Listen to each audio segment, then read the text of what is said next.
off with a quote. Henry Ford once said, "It is well enough that the people of the nation do not understand our banking and monetary system, for if they did, I believe there would be a revolution before tomorrow morning." I quote this because it encapsulates the fact that the contents of this video may be unsettling compared to the videos that I normally make. I still feel compelled to make this video because I've been exploring the financial world for the last 4 years, and it's definitely given me a more complete view of the world. I want to share some of what I've come across with you guys. I'm also going to do a video about cryptocurrencies like Bitcoin in the future, and to understand why Bitcoin and other cryptocurrencies may continue to rise, it's critical that you understand the contents of this video. I hope that you find this topic interesting and that it inspires you to do your own research afterwards. Now, with that said, let's begin.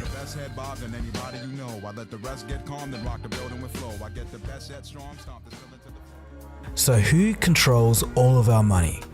It's a simple question. We all know that you and I don't control it. Our employees don't control it. The companies that they work for don't control it. So who does? Where does it even come from in the first place? I'll give you a hint. Money does not come from the government. It's a seemingly obvious question that's never asked or taught in schools for some reason. Unfortunately, most people's lives are basically dedicated to money. It's all people ever worry about or talk about. We go to school to learn basically how to go to university, to learn the skills to get a good job, so that we can trade hours of our lives, all for this thing called money. So why wouldn't you want to know where money comes from and who issues it? Today, in this very special video, you're about to find out the answer to the question of who controls all of our money. People today can tell something isn't quite right with our financial system, but they just can't put their finger on it. Some people think it's the failure of government, others think that it's the failure of capitalism itself. This video should clarify a few things.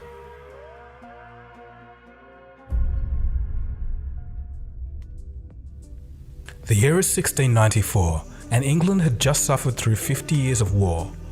Exhausted, the English government needed loans to fund their political means.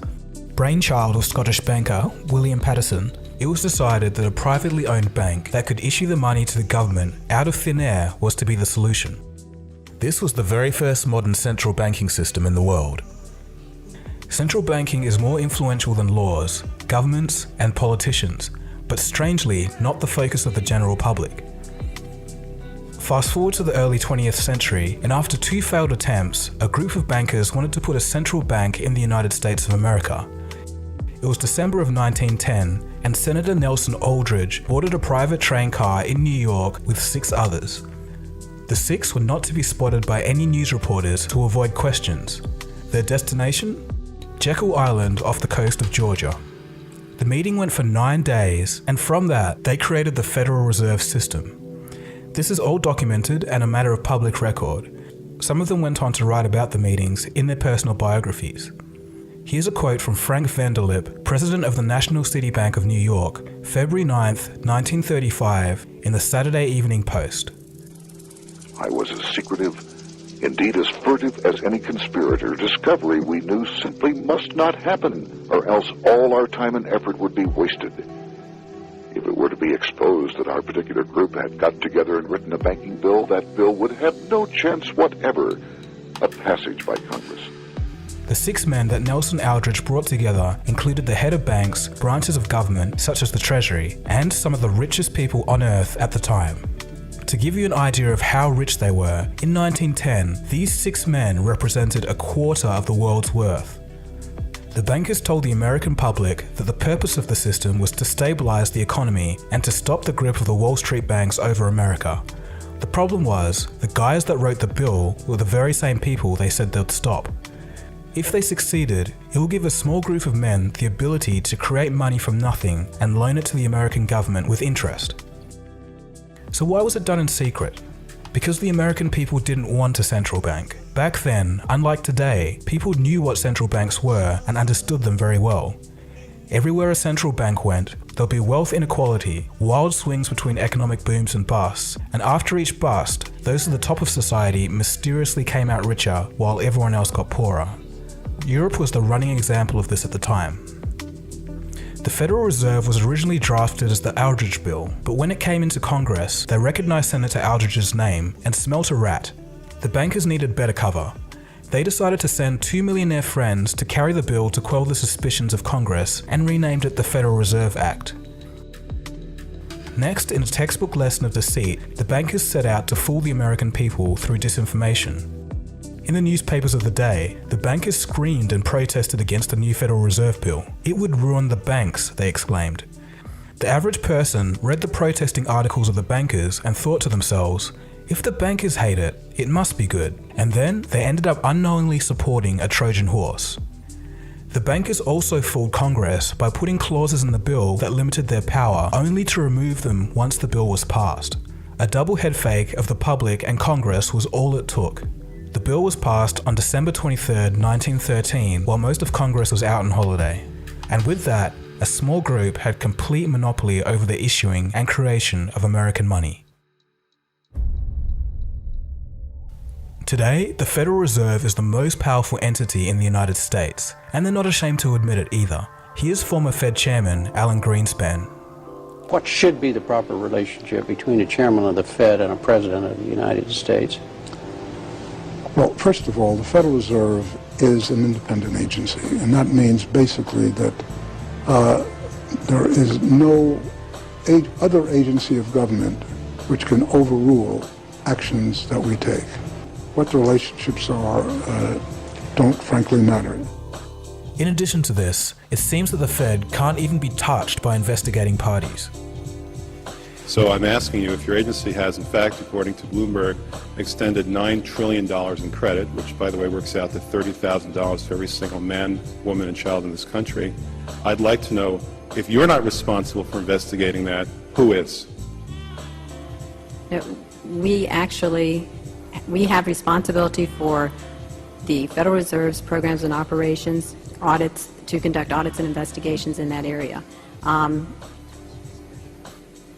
In terms of who's responsible for investigating, would you mind repeating the question one more time? Mr. Chairman, my time is up, but I have to tell you honestly, I am shocked to find out that nobody at the Federal Reserve, including the Inspector General, is keeping track of this. So what does all of this have to do with me, you might be asking? I don't even live in the US. Well, two reasons. Number one, the central banking model from the Bank of England and the United States has now been put in all countries, and even consolidated power in parts of Europe as the European Central Bank, or ECB. This unites separate countries under one economic policy. The only places in the world that don't have central banks are North Korea, Iran, and Cuba. In 2000, this list suspiciously included Afghanistan, Iraq, and Libya. And number two, since the end of World War II, the US dollar has been the reserve currency of the world. This means that all central banks hold US dollars in their reserves. In other words, all other currencies are backed by the US dollar. This directly links your country to the Federal Reserve's monetary policy in America. More on this later. When the post-World War II monetary system, called the Bretton Woods system, was created, all US dollars were backed by and exchangeable for gold. A byproduct of this was that currencies used to be very stable in relation to each other. Before that, all the countries, the exchange rates were fixed, and year after year you could predict what prices were going to be. You could start a business elsewhere, know if you could calculate profits. Business was much, much easier before floating exchange rates. Unfortunately, in 1971, due to a falling US dollar, international capital flows into gold, and the funding of the Vietnam War, President Nixon took the US dollar off the gold standard. I have directed Secretary Connally to suspend temporarily the convertibility of the dollar into gold or other reserve assets. Now the dollar was floating and backed by nothing, and has been ever since. Okay, so let's think a little. If the US dollar is backed by nothing, but the world's reserves are backed by the US dollar, intrinsically, since 1971, doesn't this mean that all currencies are now backed by nothing tangible, only trust in the American government? Well, this is correct. Money backed by nothing is known as fiat currency. Fiat in Latin means let it be done. In other words, the government says it is money, so it is. A consequence to having money backed by nothing is that whenever the Federal Reserve creates money, it dilutes the currency supply of all other nations because their reserves are backed by the US dollar. All countries' reserves are worth less each time money is created. In the past few years, The Federal Reserve has printed trillions of dollars, and countries like Russia and China have noticed this. As a reaction to the money printing, these countries have been selling US dollar reserves and buying gold over the same period. But wait a second. Some of you clever thinkers out there may have asked yourself, if every currency on Earth is backed by nothing, how am I able to pay for things? Well, as it turns out, the whole economic system today is running because it's backed by faith. Faith that you can exchange your unit of currency for goods or services. In a way, part of that faith comes from the fact that not many people actually know where money comes from. We're about to find that out in this video. A central bank is essentially the entity that manages a nation's money supply, and it can loan money to the government with interest. In the United States and most other countries, it works like this. When the government needs more money than they receive from taxes, they ask the Treasury Department for money. The Treasury then receives an IOU or bond from the government.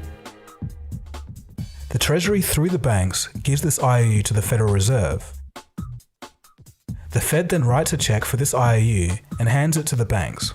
At this exchange at the banks, money is created and it can be used to pay government bills.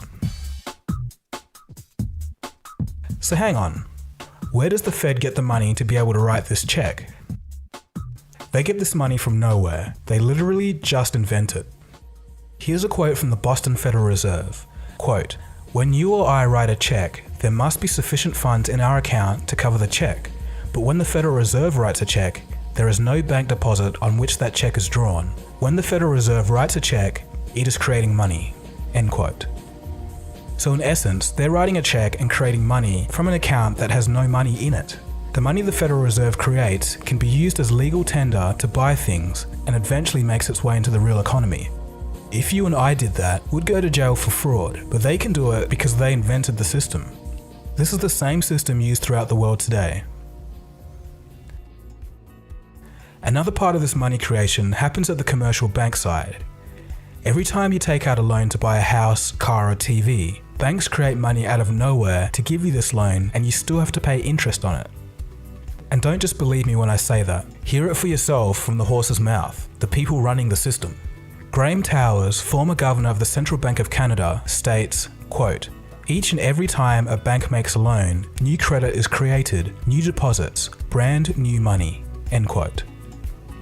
Paul Tucker, Deputy Governor of the Bank of England, quote, "Banks extend credit by simply increasing the borrowing customer's current account." End quote. So what they're basically saying is that each time the bank makes a loan, the bank doesn't use other people's deposited money and give it to you. It creates new money. In modern times, this means typing digits into a computer. 97% of all money is digitally created like this. Only 3% is the physical cash and coins that we carry. Another crazy thing that commercial banks can do is lend out 10 times more money than they actually have in reserves. This is called fractional reserve lending. So who wrote this ridiculous system into law? For the United States, it was part of the Federal Reserve System drafted in 1913. And again, this is the same system used throughout the world. So what's the issue? Why should I even care? Well, there's consequences. When more loans are given out, more money is created and the rest of the money in circulation is worth less and less as the years go on. This is known as inflation. In a way, inflation is basically a tax that we all pay for the fraud of money printing. Easy money now in exchange for tax on our future generations. It's also why in 1950, a house used to cost $7,000 and a car, $2,000. Obviously, this is no longer the same today.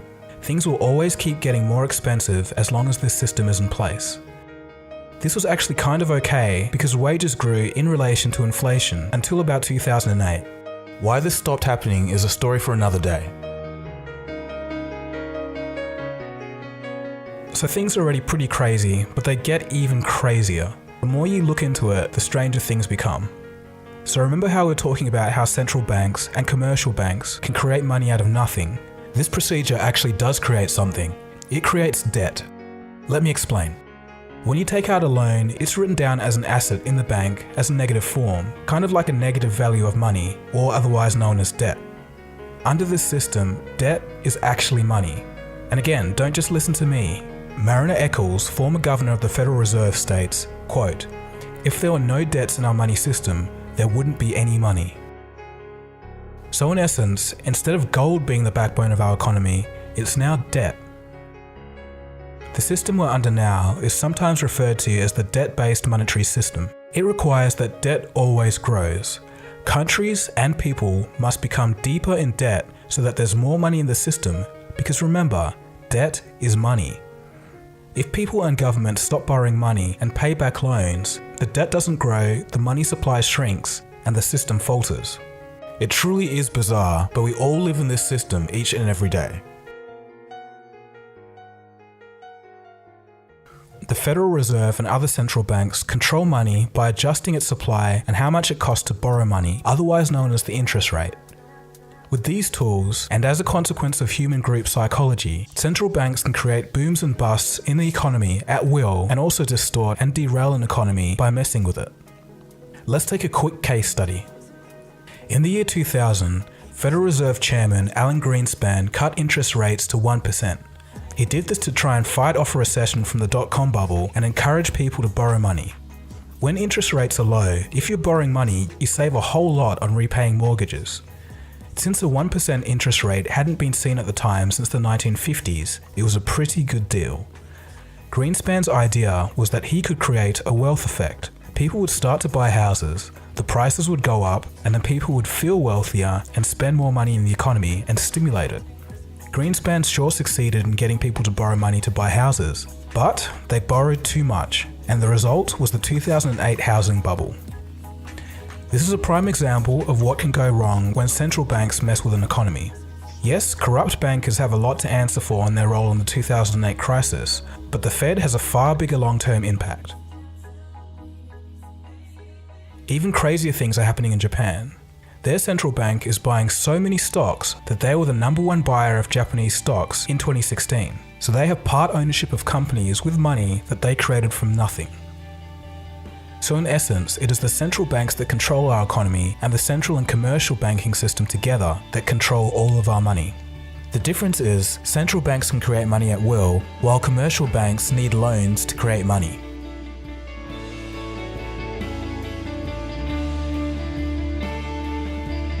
To give you an idea of people's views of central banking when people actually knew what central banks were, here's a couple of examples. In 1881, then President of the United States, James Garfield, states, quote, "Whoever controls the volume of money in any country is absolute master of all industry and commerce, and when you realize that the entire system is very easily controlled one way or another by a few powerful men at the top, you will not have to be told how periods of inflation and depression originate." End quote. Benjamin Franklin in his autobiography stated that the prime reason for the American War of Independence was a battle over who actually controlled and issued the money of the new colonies. Moving on to more modern times, Nobel Prize-winning economist Milton Friedman states, quote, "The Federal Reserve definitely caused the Great Depression by contracting the amount of currency in circulation by 1/3 from 1929 to 1933, end quote. So with all of this being said, some would argue that central banks are not inherently a bad thing. They just need to be part of the government and not privately owned. The government should be able to issue its own money for the benefit of the people and shouldn't have to pay a massive interest on its own debt. This was tried at least once in the United States by President Lincoln, who stated this, "The government should create, issue, and circulate all the currency and credit needed to satisfy the spending power of the government and the buying power of consumers. By the adoption of these principles, the taxpayers will be saved immense sums of interest. Money will cease to be master and become the servant of humanity." Abraham Lincoln then issued his own government money. It was called the greenback. No further comments on that story. So I think we'll end the video there. There's so much more that I could cover about what central banking decisions led to what revolutions around the world. Pretty much when you look at it, all revolutions and all wars, when you dig through everything, it all boils down to money. I could also have talked about the new global movement of those who are rejecting the debt-based economic system. People are starting to move their currency into gold, silver and cryptocurrencies, like Bitcoin. So there is a light at the end of the tunnel, but that's a whole nother story for another day. Anyways, if you've watched the whole way through this video, congratulations. You're one of the few who have found out the hidden truths about who controls all of our money. I think I've only met about 4 people in real life that have been aware of the debt-based economic system. It's strangely unknown, but is as true as anything. I even showed you all of the quotes of the bankers and the former heads of the Federal Reserve telling you from their own mouths how the system actually works. If this is your first time of hearing all of this, I encourage you, as I said before, to do your own research, and then you'll start to see the bigger picture, and the world today will make a whole lot more sense. If you want some good starting resources, I recommend Mike Maloney's Hidden Secrets of Money series. It's here on YouTube, and I'll leave a link below. Mike is a very knowledgeable guy, and I've had some great long conversations with him about the economy.